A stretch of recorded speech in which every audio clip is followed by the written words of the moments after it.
is without Kyrie Irving?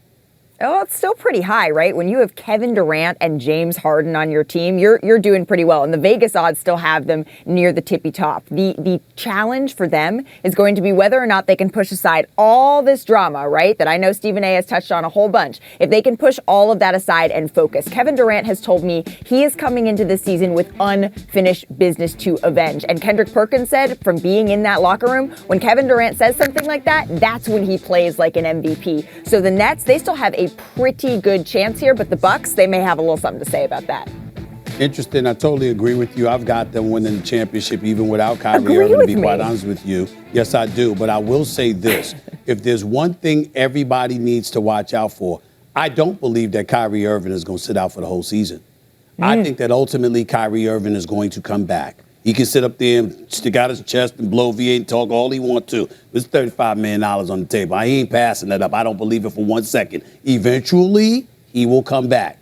But when you come back, what kind of attitude are you going to have? How much are you going to care?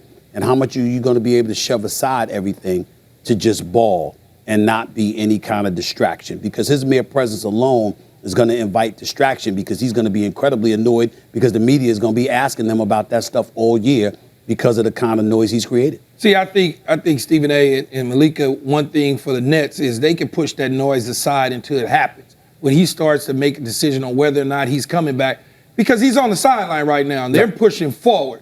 And as they win games, nobody will ever answer.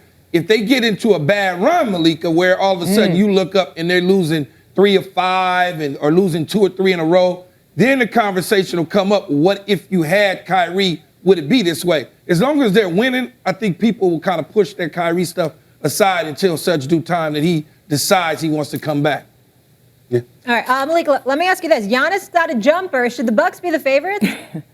Well, if they're the favorites, it's not because of his jumper, Molly. And that's no disrespect to the work that he's put in. He has worked incredibly hard. He went 17 of 19 from the free throw line in Game 6, which was a huge improvement from the 1, 2, 3 that we heard. But that shot right there, Giannis Antetokounmpo, he wants to hit those, but he knows that that's not his game. If they are the favorites, Molly, it is because they have cleared a mental hurdle. In 2018, when they were getting down to the Raptors, they were being outplayed. They lost mental control. To me, what I saw last year is them clear this place that they hadn't been able to before. And so the Bucks, they thrive in this spot. They're saying, hey, you know what? Yeah, let the Nets have this drama. We are a locked-in team. We have an identity on the defensive end with Drew Holiday, but it's not the jumper that's making me say that, yes, the Bucks are going to be the ones that are going to challenge the Nets at the top of the Eastern Conference, very likely. Well, I'm glad it's not what's convincing you, because I'm not convinced he has a jump shot. As far as I'm concerned, the game... Guys, it was kind of a joke. Everyone's taking it so literal. No, I'm saying he has been working. Well, let me say this. Free throws aren't a joke. Well, let me say this to you. The reason why we take it seriously, Molly, is because, A, he's proven that he works on his game every day. Yes, absolutely. And if he's working on it that hard, then you know he's going to be better. I'm just saying that in the throes of competition, I have to see it to believe it, because he's so dominant in other aspects that shooting jump shots might take away from what he normally wants to do, and you never know what level of patience he'll be able to exercise in that regard. Having said all of that, they do have something to prove. There are a lot of people that are running around acknowledging that if Kyrie Irving had not gotten hurt, the Milwaukee Bucks wouldn't be champions. Yeah. So they've got that to prove. Okay. A couple more things I want to get to. Malika, how much pressure is on Russell Westbrook this season now that he's with the Lakers?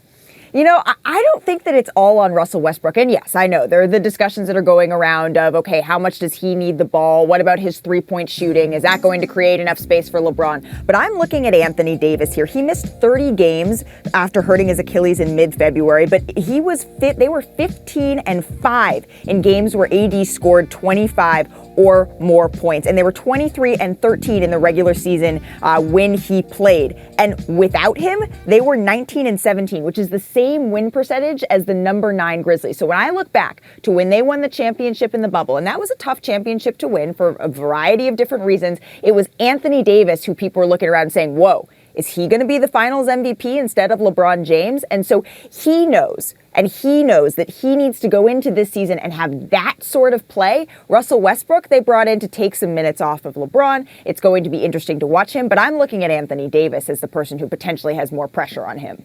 You know, talking to Westbrook this offseason and knowing that he feels a certain way about the way people think about his play on the court, he certainly understands he's there to take that pressure, much like you said, Malika, off of LeBron James and just basically contribute at a level that will help bring a championship back to LA. He's not worried and getting caught up in triple doubles or anything of that nature. He knows that everything's going to go through LeBron at the end of the day when LeBron's on the floor with him. Russell Westbrook is a high-end competitor. He's a warrior. He's a superstar in this league, and his character should never be questioned. Having said all of that, it is important to remind people of this. Russell Westbrook has Kevin Durant, James Harden twice, Victor Oladipo, Paul George, Bradley Beal, and now LeBron James and Anthony Davis as teammates, and has 0 championships to show for it. So this year, with LeBron and AD as his teammates, there is going to be some pressure on him to show up and show out, because you know if he does, they should win it all. Yeah, Stephen A., but you go back to OKC days, they were young, man. No, I totally agree with you. Yeah, they were young. No, I'm not questioning that. I'm just saying, as a resume, when you reflect on the career of Russell Westbrook, you're going to look at all of those teammates, and you're going to ask, do you have a chip to show for it? That's where the pressure comes from, and that's what he's going to have to answer to with the Lakers now, because this is his best chance to win a championship. We got this, man. Don't worry about it. Thanks for watching ESPN.